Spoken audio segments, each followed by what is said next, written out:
নারী দিবসে নারীর ভূমি ও অধিকার নিয়ে সচেতনতার আহ্বান। সাইফুল ইসলামের প্রতিবেদনে দেখুন বিস্তারিত।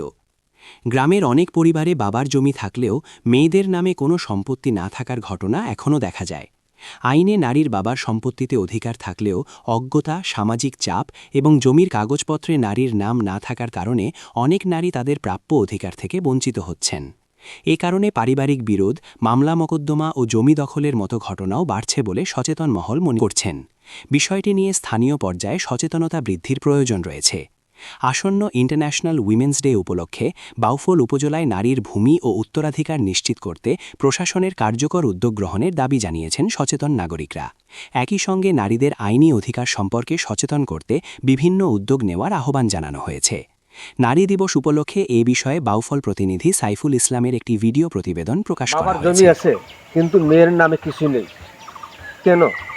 গ্রামের অনেক নারী তাদের প্রাপ্য জমি থেকে বঞ্চিত। চলুন বিষয়টা পরিষ্কার করুন।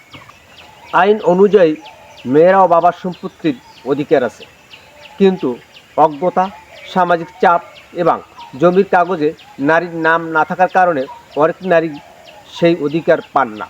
ফলে পরিবার ঝগড়া, মামলা আর জমি দখলের ঘটনা বাড়ছে। আমি সাইফুল ইসলাম, উন্নয়ন ও গণমাধ্যম কর্মী।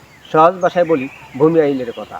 আজ আন্তর্জাতিক নারী দিবস উপলক্ষে নারীর ভূমি ও উত্তরাধিকার নিশ্চিত করতে প্রশাসনের কার্যকর উদ্যোগ প্রয়োজন। চলুন আমরা সবাই মিলে নারী দিবস পালন করি। আজকের পদক্ষেপ আগামী ন্যায় বিচার সুরক্ষিত হোক নারী ও কন্যার। ITV বাংলা।